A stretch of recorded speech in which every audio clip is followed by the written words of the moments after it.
Whoa, hold on. You have a whole-ass sibling? Half-brother, but yeah. I've gone over to visit him a few times, actually. He's actually really nice and doesn't argue with me like Blake does. Bonus points is he isn't a fucking pain in my ass. Yet. Give it time. You're in the honeymoon phase of sibling rivalry. I always knew I was a Bella. I just have had this need lately to figure out both sides. It had never even crossed my mind, even before my adopted parents passed away. Now they're gone, and I don't know, I just feel lost. Like, I don't know my own history, my family's history. I put so much time into theirs. Mine just got lost in the shuffle. I'm proud of you. I know this whole situation must be very difficult for you to process. Don't get me wrong, I love Blake. I love being in Ambrose. I just want to figure out the Bella part too. Tom is helping me figure it out. We're actually grabbing dinner tonight, and he's mentioned that he'd love to have me back over to look through some family mementos and such. Yeah, I mean, who knows what you'd find?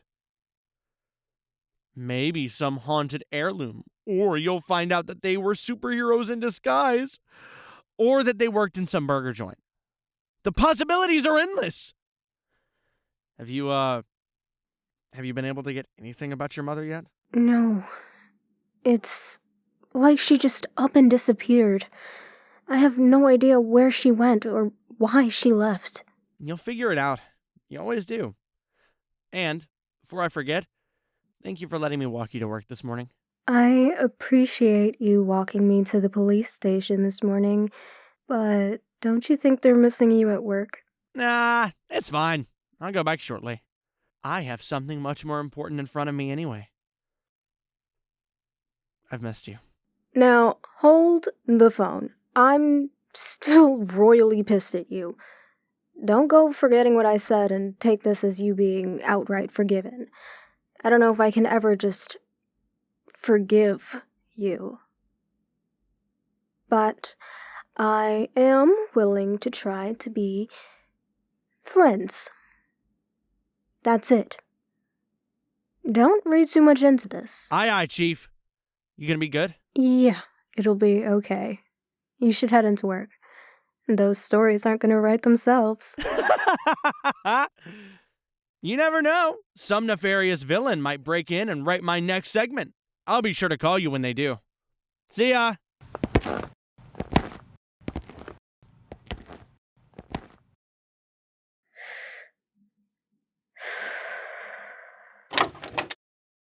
There you are. You sure know how to keep a man waiting. Is you coming into my station going to be a daily occurrence? Please don't start ruining my days with that. Oh dear, you think I just enjoy coming in and making your life hell? Thoroughly. What do you want? More just coming in to expound upon my outward thoughts yesterday, and I just wanted to show you this lovely picture I captured at my favorite coffee shop yesterday morning. Those two look familiar, don't they? Oof. How do you have this? Are you stalking me now? Ugh, don't flatter yourself. You would be the most dull human to stalk on this planet. I find myself going to this cafe a couple times a week to treat myself to that sugary, high-calorie coffee shit. Why does it matter if we had a conversation in a cafe?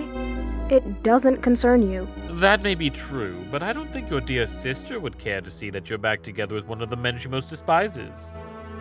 He hurt you. We're not together. Besides, that was in the past, and not that it's any of your business, but since you're taking notes, a lot can change in a year. Okay, then. Maybe that won't coerce you enough. Amora, ever heard of yellow journalism? How do you think the community would feel that their chief of police, who they already don't like, is now fucking not only a reporter, but the head news reporter? It may not seem like a big deal at first. However, think of it like this. He could say whatever about the police, about you, and everyone would believe him because he's the reliable, trustworthy, and well-liked news reporter. He could manipulate it however he wishes and tell lies, and no one would even know. We're not doing anything. We're just friendly. Right. Then you wouldn't mind if I just go tell Blake all about this then, do you? Now, those aren't the only secrets you have, right? The almighty chief of police is just full of secrets, isn't she? I don't know what you're talking about. Sure you don't. Well, you know it would be a shame if the community found out about your evening pastimes outside of work. Of course, I know how to keep a secret. At least for now. I'm sorry, Gregory, but I still don't think I know what you're referring to. Amora, you forget that I like to snoop. I like to be in everybody's business. I keep myself knowledgeable on everyone and anyone. That includes you. If you know what's good for you, you'll do yourself a favor and keep out of my business. Tisk, Amora, my. Are you threatening me?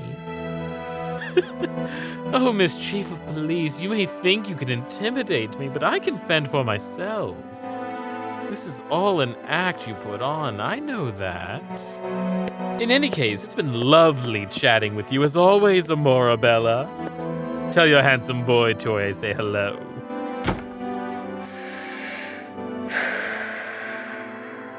What the hell does he think he knows? He's probably just talking out of his ass anyway.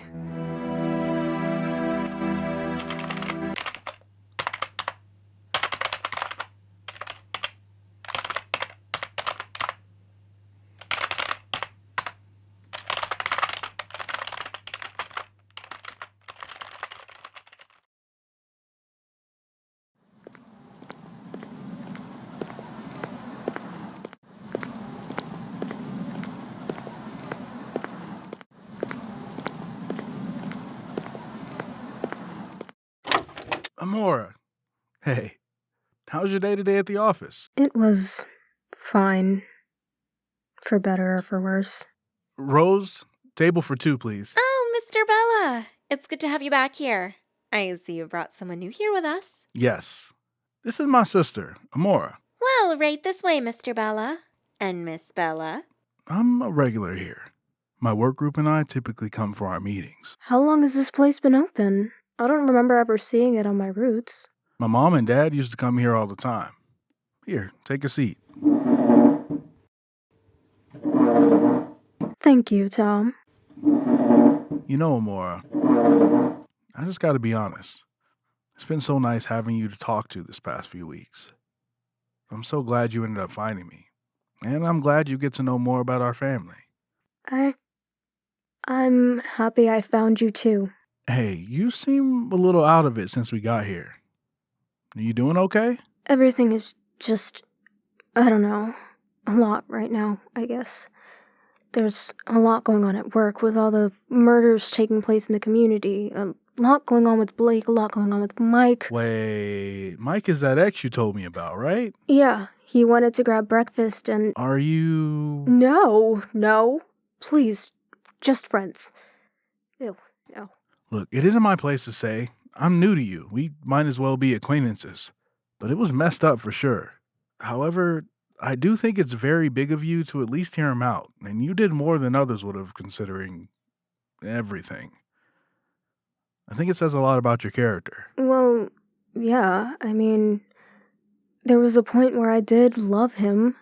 He was everything to me. When I broke things off, I definitely just thought that I would never be with anyone again. I don't know what's going to happen between Mike and I. I do find that I feel a lot more at peace with the whole situation after talking through it with him. He's just a really good guy, you know? Oh, Blake, is that your sister I see over there? Oh, shit. Amora, who is this fine specimen you have with you? Oh, shit. Are you on a date? Oh, no. I'm Tom, Amora's brother. Oh, what a coincidence. I'm Blake, Maury's sister. But I'm sure you've heard a lot about me. Though, Maury hasn't said much about you. So weird. Hi, I'm Abby, Blake's very single bestie who I am sure you've heard about. It's a pleasure. Come on. They're not looking to be disturbed, Abby. I'm sure they have a lot to catch up on. Oh, don't be a stranger now, good looking. I'm sure one of the girls could give you my number anytime, and I can show you a good time. Abby.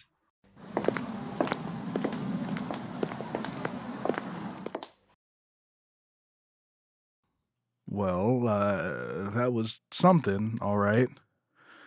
So that's the famous Blake. That was her. Not to be nosy, but it seemed like you hadn't told her yet. Are you two close, or...? Yes, we are. Blake is just extremely sensitive. It was just us. Together, we were inseparable when we were kids. I remember in 3rd grade, I got bullied for being different. She went and beat up the other kids. She's always been very protective of me. I just worried about her reaction, I guess. I knew she would get a bit defensive and she wouldn't understand. I mean, it also seems as though she might be more hurt that you didn't tell her yourself versus her finding out herself. I know. I love her. I do. I'm grateful for her. We've just been really busy since our parents passed. I think we each grieved in our own ways.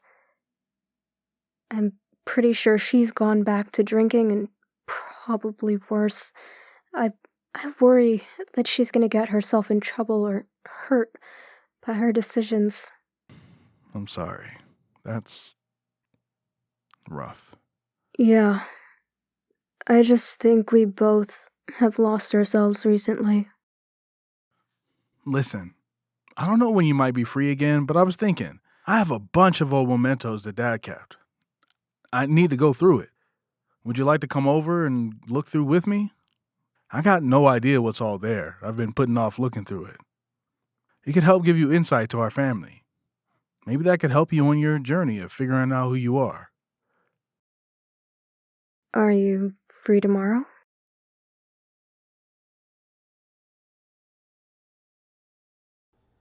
This has been episode 6 of Vindictive, created by Heaven, produced by Olie Hart, written by Heaven, Eli R. Manton, and Allison Coon, aka Sage the Mage. For our audio engineer and editor, we have Azazel Waters, with music composed by Leilani Trott.